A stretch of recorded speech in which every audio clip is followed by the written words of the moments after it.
In 2001, researchers from India's Oceanic Institute detected anomalies on the bottom of the Gulf of Combat, 7 miles from shore. And they had been commissioned by the Indian government to do a survey of pollution in the Gulf of Combat up in the northwest of India. And they were not expecting to find anything except a mess down there. But suddenly, their side-scan sonar started returning images of regular structures. The images revealed an enormous network of stone buildings, now shrouded in mud and sand, and covering an area of 5 square miles. What we're looking at in the Gulf of Combat are the remains of cities. It's actually 2 of them, and it turns out that they are positioned on the side of ancient river channels. They look like cities that have been submerged for a very long time, at a time when mainstream archaeology tells us there were no cities anywhere in the world. Powerful cross currents made it nearly impossible to dive the 170 feet to the bottom. Still, scientists retrieved dozens of artifacts, including wood and pottery shards. Some of the dates on some of the human artifacts that were brought up extended as far back as 32,000 years. But the oceanographers concluded that the area had been covered by water about 9,000 years ago. So this city had apparently existed from 32,000 to about 9,000 years ago. Mainstream scholars today claim that ancient Indian civilization only goes back 4,000 or 5,000 years. Yet Hindu scholars themselves say that Hindu civilization is going back many tens of thousands, even hundreds of thousands of years. Another recent discovery may support their claims. 200 miles to the northwest lies the modern city of Dwarka. Archaeologists digging deep under the city found signs of a settlement once inundated by the sea. Inspired by this clue, they began searching for more ruins in waters just off the coast. In only 70 feet of water, divers discovered sandstone walls, cobblestone streets, and evidence of a prosperous seaport. Scholars declared these ruins to be the remains of the ancient and legendary city of Dwarka. Ancient Hindu texts explain that the legendary city of Dwarka was said to be the dwelling place of Lord Krishna. Now, I want to weigh in on this real quick and say this. People that hear this coming from this program, the narrow-minded people that cannot relate to something greater than ourselves are already limited in a box to the point that they themselves have been imprisoned by stupidity, or they themselves have been imprisoned by doubt, to the point that they will never be able to evolve into the next level of understanding that these things that have been discovered are in fact true. They will always be narrow-minded people, kind of like the people over in North Korea, in which I'm not trying to disrespect those people, that believe that the Holocaust, the Jewish Holocaust, never occurred. You'll always have a certain amount of doubters, a certain amount of unbelievers, that no matter how much facts come along, they'll always be in denial. But this is all part of the completion that Jesus said, that in the last days that there will be signs in the heavens and signs upon the earth, such as man has never seen before. As far as we know, for the past 2, 3, 4, possibly 5, 10,000 years, these discoveries have not been made. These discoveries have not been seen by man. These discoveries was not known by man. But now, because of the equipment and because of adventurous people that's willing to risk life and limb towards going into the ocean and going down into the abyss looking for new discoveries, we have found the facts in regards to these type of ancient relics that we know without a shadow of a doubt does in fact exist. The people around here in this area, the elderly society, the pillars of the community, the people that now is in their 80s, 70s, and 60s, and some even in their 50s, which would be my age category, felt like that I was lying to them, or felt like that I was trying to scam them with the information that I was giving them about the opening of the first seal pertaining to the evangelical beings that come out of heaven that physically placed a crown, the same crown that was on Jesus Christ's head was placed upon my head. It was full of so many doubters and so many skeptics, so many unbelievers, that they basically dehumanized me to the point of bringing such unbelievable despair up into not only my life, but to David's life, and basically the whole family here in this area. Those that did not have the courage, those that did not have the right opinion or the right eyesight pertaining to humanitarian purposes towards reaching out, towards trying to help the family that was raised up in this area with a known villain by the name of James Robert Jackson that had a terrible, terrible sickness because of the injuries that he sustained during World War II. Some of these people are still living, but to this day, none of those people have stopped at 291 Thompson Road, Sharon, Tennessee, zip code 38255, and said, "Dennis, we're so sorry. We didn't comprehend, or we didn't understand what you and the family was going through during the time that you was going through it." No one has stopped to offer any type of confirmation, though once more I've got witnesses and proof on paper as well as video in regards to these type of abusesness that went on with our family here in this area. And it's really so sad because you have such narrow-minded beliefs, such narrow-minded thinking, to the point that, like I said earlier, they was raised up in a box. And you can only imagine what these people would be like today if there wasn't such thing as modern day TV and computers. They would still be dwarfed off into an ancient way of thinking, to the point that their little box, their little domain, was the only thing that they thought existed at that time.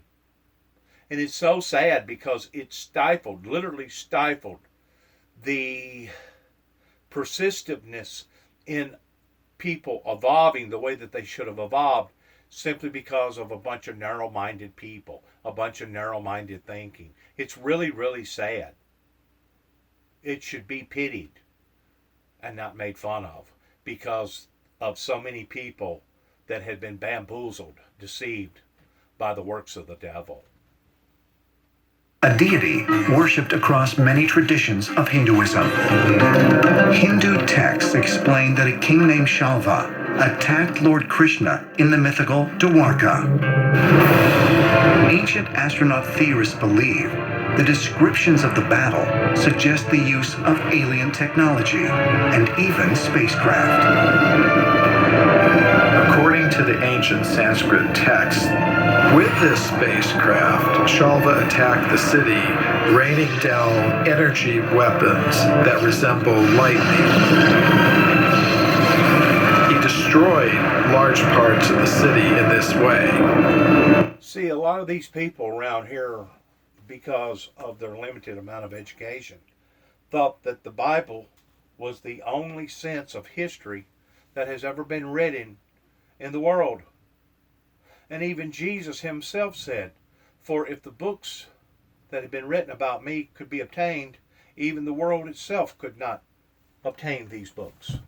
There's been so many more books about Jesus and his existence towards what he done during the time that he done it, a whole lot more so than just the King James Version Bible. But now, in these people's minds and in these people's way of thinking, that if you deviate even one iota from the King James Version towards another book, you're committing heresy, or you're committing the cardinal sin, because you have deviated from the King James. Thing about it is, there is so much more knowledge out there that is truthful knowledge about various historical cultures that have been in existence since going back to the very ancient days of the Neanderthal man. There's so much more out there for people to understand and to be enlightened about. They have narrowed their own thinking by their own inability to believe. All these doubting Thomases. And I'm not going to go as far as to say that there was some sort of a spacecraft that done all these things back then. This is some sort, once more, you got to sift through what you're listening to towards whether or not it's theory or fact or fiction. Some of this stuff that they bring out sounds very, very fictionable. But obviously something happened that destroyed these cities, because we have found these cities buried deeply down into the ocean that are not myth, that are not fabricated, but we know that they are truthful. They are there. So you got to be able to read through the lines as you're listening to this towards what is actually ideology versus factual versus non-factual. This happened, the king of the city, the god Krishna, responded by firing weapons at this spacecraft. The weapons are described as arrows, but they're not ordinary arrows. It's said that they roared like thunder when they were launched and resembled bolts of lightning or rays of the sun. In response, it is said that the spacecraft began to appear in different places simultaneously. It appeared to be moving in ways that resemble modern descriptions of UFOs. So what I find interesting about this account is there's a spacecraft made of metal that is firing down weapons on a city on Earth. The legend says that Krishna eventually departed Earth, and the ocean consumed his city of Dwarka. For many people, the description of fabulous ancient cities in the Sanskrit writings of India were simply mythology. But with the discovery of the remains of a sunken city off the coast of India in the location of Dwarka, all that has changed. People are beginning to look at these ancient writings in a new light and see them not simply as mythology, but as actual historical records. See what I'm saying? You got to be able to sift through what is factual versus what was considered mythology at one time, that now we're running into a deeper understanding because of our maturity of realizing that, hey, maybe some of this stuff wasn't as far-fetched as what we thought that it was originally.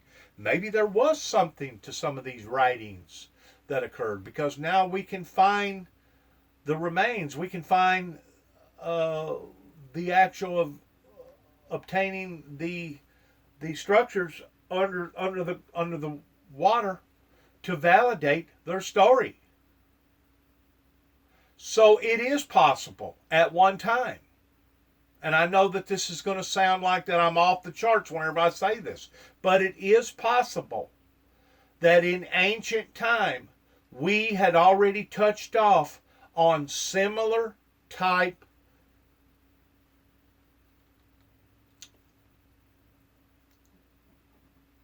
artificial intelligence that now we are coming into contact with, and now we're thinking that this is some sort of a new discovery.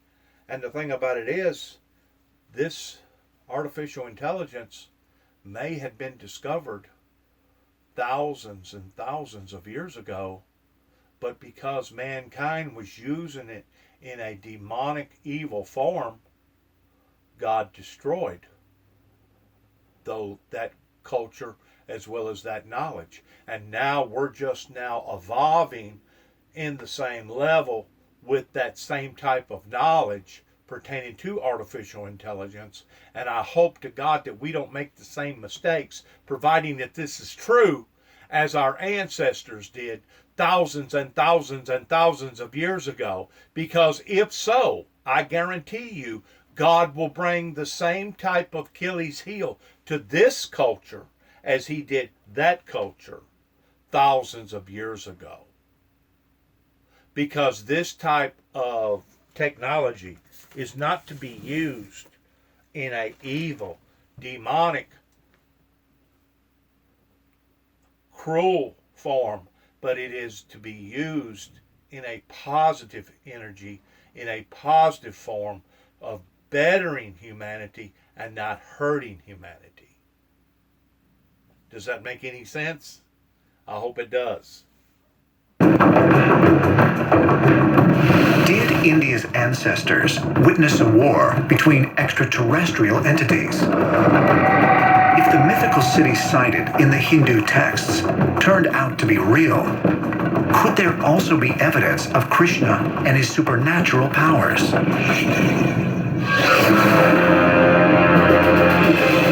Ancient alien theorists believe a link between the submerged ruins and extraterrestrials can be found in another set of texts known as India's Sangam literature. Sangams were assemblies of sages.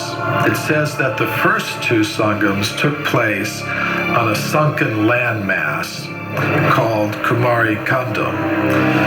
This area was once above water thousands of years ago, according to the accounts, but it's now underwater.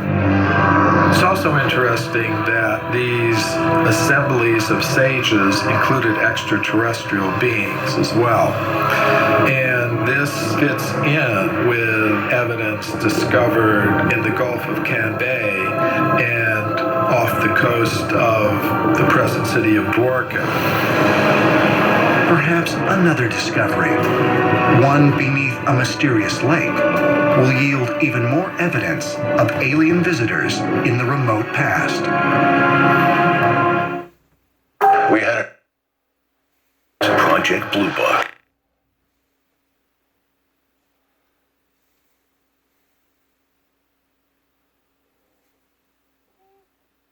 Because when you have a retirement partner...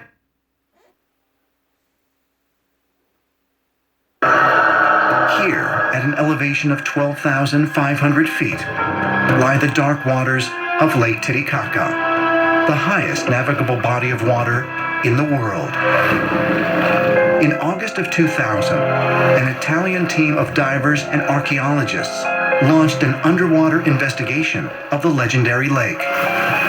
There, submerged under 100 feet of water, the team uncovered traces of a paved road, a stone terrace, and a wall nearly a half-mile long.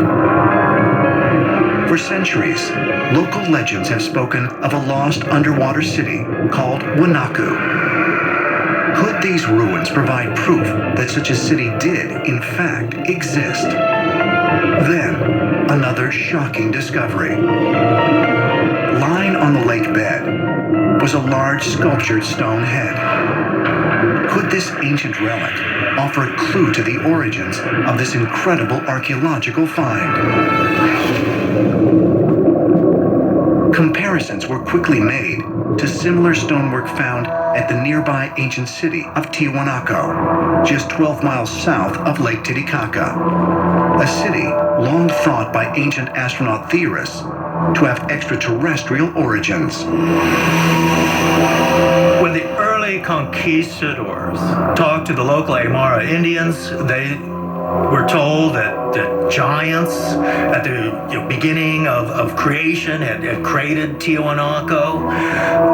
The Spanish too were amazed by the gigantic blocks of stone. They felt that the devil had built this building. If you look at some of the rock-cut and megalithic structures in the site of Tiwanaku, I personally believe very strongly that we are looking at an older episode of construction and the traces of a forgotten episode in the human story. But if the ruins found at the bottom of Lake Titicaca are from the legendary lost city of Wanaku, what happened to it? Did it fall prey to a major earthquake or other natural disaster? Or was the city, as some ancient astronaut theorists believe, deliberately flooded? The more you know about Lake Titicaca, the stranger it gets. Archaeologists have problems in really explaining why there are sunken ruins there, because they're saying that the ruins aren't that old. They're only 1,500 years old. And that would mean that Lake Titicaca has gone through a number of major changes in that period. And it's possible that somehow the lake itself and its shorelines were manipulated so that certain areas of Lake Titicaca were flooded in a sort of artificial way. There is a type of seahorse that lives in Lake Titicaca, and seahorses are coming from saltwater and oceans. Yet these seahorses are living at nearly 13,000 feet in the Andes.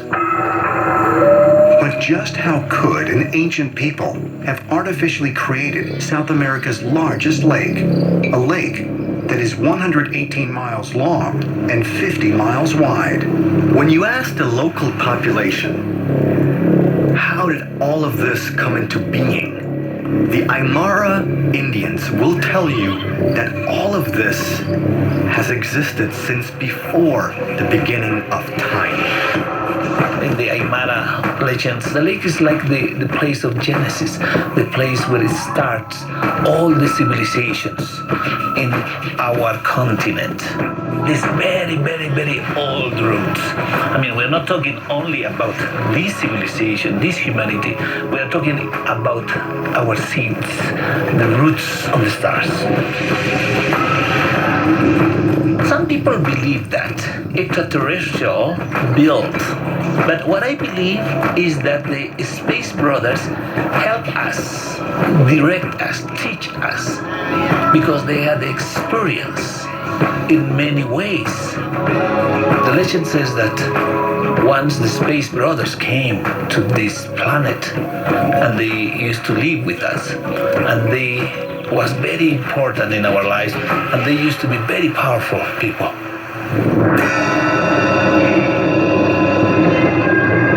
But is it possible that the lost city of Wanaku was really built or inhabited by the ancient ancestors of the indigenous Aymara people? And if so, could it have been deliberately flooded to avoid detection from the outside world? The elders, they used to talk about the underwater city. They talk about the lights like stars connecting with the lake. The stars, when they come down to the lake, there is changes in the temperatures. There is many legends with lights coming from the underground of the lake. It seems they come, they go, and they return in the different moments. You'd start to get the idea that there's some kind of ancient alien underwater base. And it's possible that some of these sunken ruins are somehow part of that base. Could the ancient city of Wanaku really have been built by alien visitors? And if so, why? What was their purpose? Could the discovery of this and other sunken cities provide the evidence that mankind has been seeking for centuries? Evidence that proves we are not alone. These mysterious underwater structures really don't have any context or any background, but just seem to come from nowhere. They seem to stand out as being out of place in time. So there's some question marks, some mysteries surrounding them that might shed new light on human history. Atlantis, Lake Titicaca, Dwarka. All those ancient mystery places always have had a connection to the gods. The gods, who in the ancient astronaut opinion, were flesh and blood extraterrestrials. And in the end, the ancient astronaut theory will be proven right.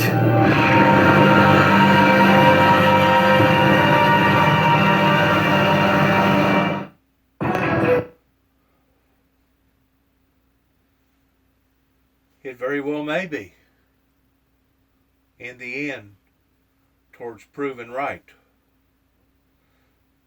But once more, I leave with the knowledge of that in which what I have been exposed to as more than just a possibility, but a probability. And not so much aliens like people think that Hollywood has imaged in our minds towards it being some one-eyed monster that's green, but actual supernatural evangelical beings that was sent here to bring an advanced civilization into the world, but they used that knowledge in a demonic, evil, harsh, cruel, insensitive way, and because of it, God brought destruction to that culture. The same way of today. If we do not watch in being humble in humanitarian areas, God will do the same thing to us towards destroying our way of life, because this type of supernatural, highly artificial intelligence was not to be used towards harming people, but was supposed to have been used towards helping each other and helping cultures to evolve and to make progress in leaps and bounds in areas that was beneficial to our lives and not disbeneficial. Once more, thank you for listening. Good luck to all of us. This will be part 2 of Underground Seas of Unknown. Thanks again for listening.